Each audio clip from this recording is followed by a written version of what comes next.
Hello children, welcome to today's writing lesson. It's the beginning of the week, which means we've got plenty of energy to put into today's work. And I need that energy, I need your help. Take a look at my sentence. The lake glistened. It's a nice sentence. We have a fantastic, powerful verb right here, but it could be much, much better. How could I improve this sentence? Absolutely. Lake is a noun, it's a thing, and we can describe a noun by using an adjective or a describing word. Gotcha. The huge lake glistened. Good. Well, it's looking better already. But surely I can improve it further. So I've got a nice adjective, I've got a powerful verb. Ooh, I can add more detail to my verb by using an adverb. I can add to the verb with an adverb. How did the lake glisten? Got it. It glistened peacefully. Oh yeah, now that looks good. The huge lake glistened peacefully. Why are we doing this? Well, today's work is all about setting descriptions. So I want you to think very carefully about each of the sentences you write. Could an extra adjective be used? Could an adverb be used? Now, must be clear here, not all adverbs end in ly. And in fact, today's focus is about another type of adverb. It's a preposition. Can you remember what a preposition is? Don't worry, I have a good old friend who's going to help you, Mr. GJJ. But where is he? Tell you what, if you see him, let me know where he is, okay? I'm going to go look for him.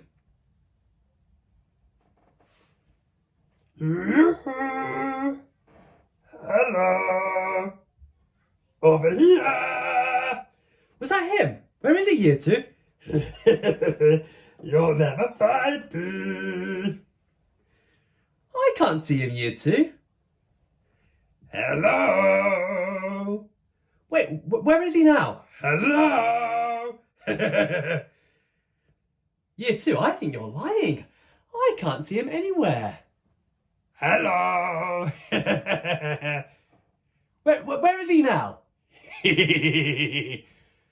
Right here.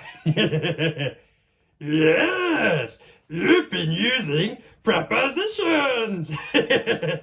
Well done, year two.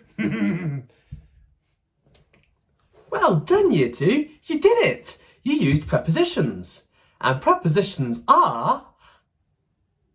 Right, they tell us where something is.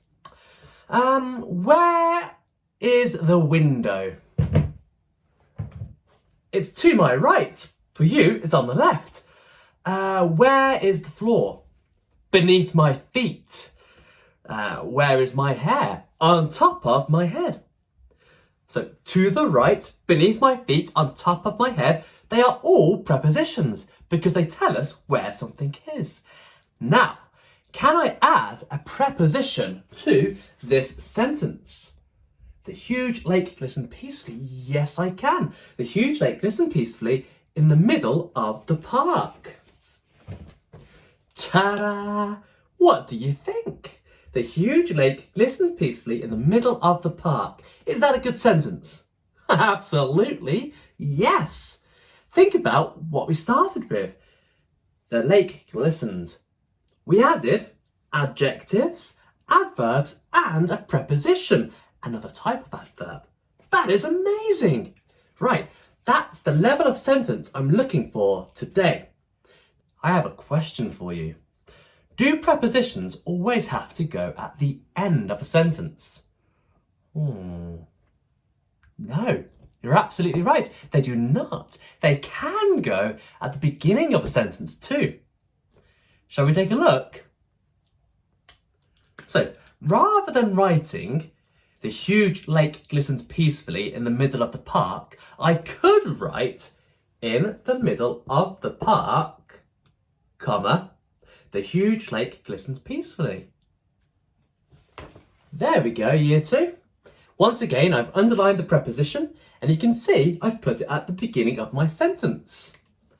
Why did I have to use a comma here? Correct, because it's a fronted adverbial. After every fronted adverbial, we always use a comma. So after every adverb at the beginning of a sentence, now that could be an ly word, like peacefully. It could be a time conjunction, eventually, suddenly, next, or it could be a preposition. If it's at the front of the sentence, it needs a comma directly after it. So in the middle of the park, comma, the huge lake glistened peacefully. I've got an idea. Just before I model today's writing, let's have a game. I'm going to write a sentence containing a preposition. I want you to firstly spot the preposition, then secondly, I'd like you to try and move that preposition to somewhere else in the sentence. Let's have a go. Here we are then, year 2. I hope you're ready. Voila! The beautiful, dazzling flowers bathed beneath the shining sun. Ooh, there's a comma here. Why did I put a comma there? Ha ha! Yes, to stop the two adjectives from fighting, to separate them. So, where is the preposition? Look closely. Right, yes! Remember, prepositions tell us where something is. Where are the flowers? Beneath the shining sun. Well done, year 2. Now, can you move that preposition to somewhere else in my sentence? When you've done it, come back to the video, press play, and we'll see how you got on. Of course, year 2, you can put it at the beginning of the sentence. Beneath the shining sun, the beautiful, comma, dazzling flowers bathed. Uh-oh. What did I do, year 2? What did I forget?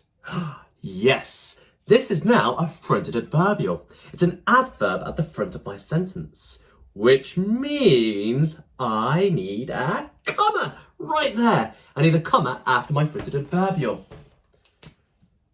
Much better. There we go.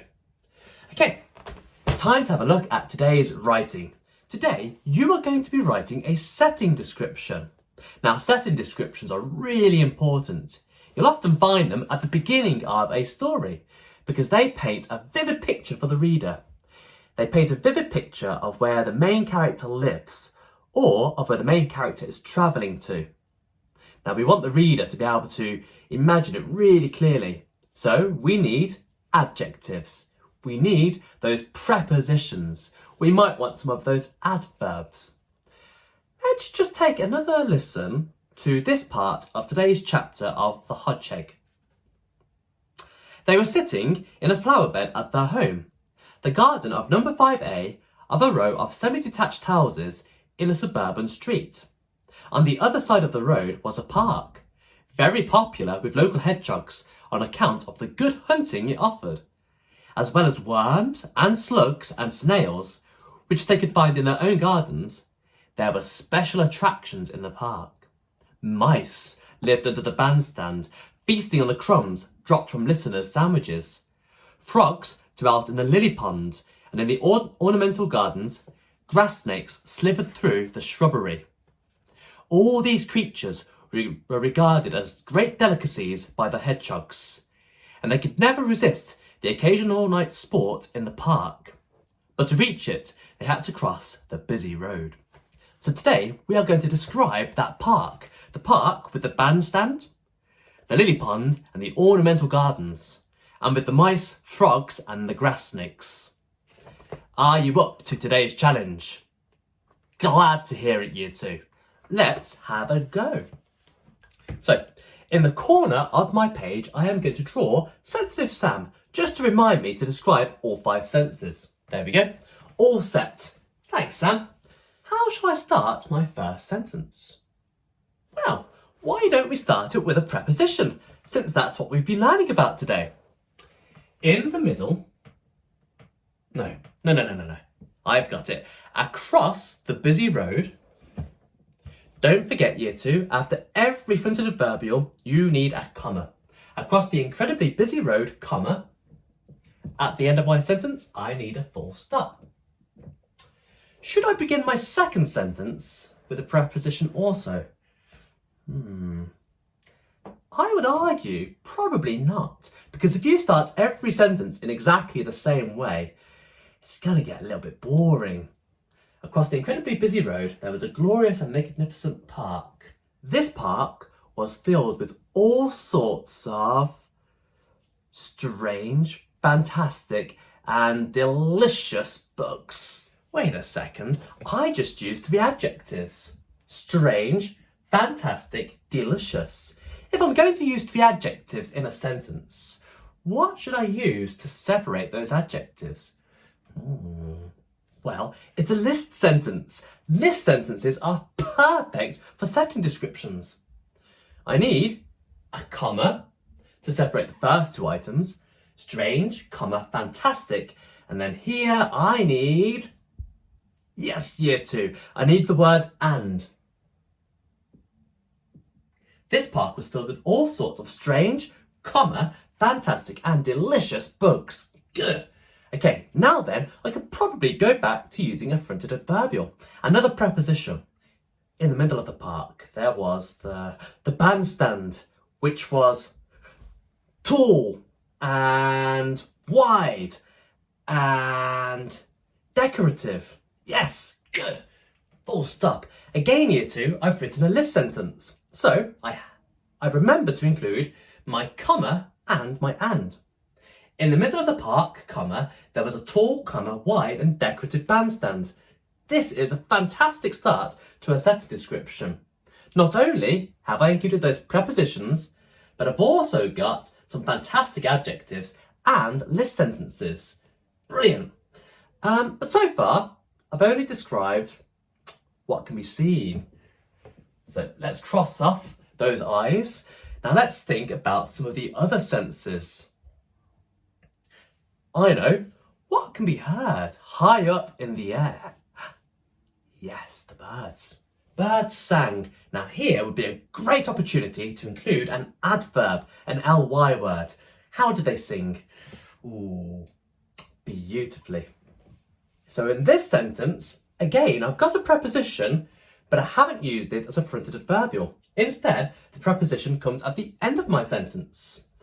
And I've described now sound. What about smell? What can be smelt?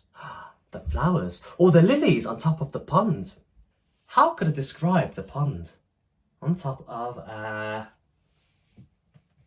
vast, comma, sparkling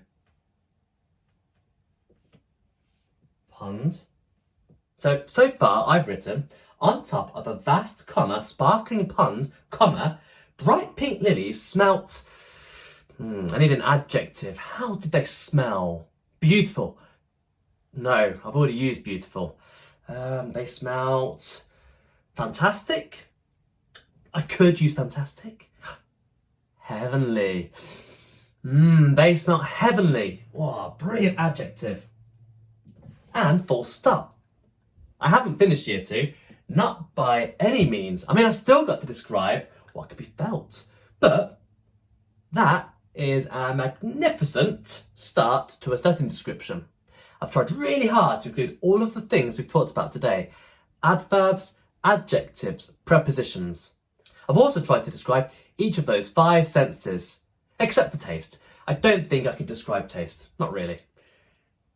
Have a go, Year 2, at writing your own setting description of the park. If you need any help, by all means message me and I'll be more than happy to help you. Once you've finished your setting description, don't forget to send it to me. I cannot wait to see your amazing work. Have a brilliant day, Year 2, and I look forward to seeing you very soon. Bye bye for now.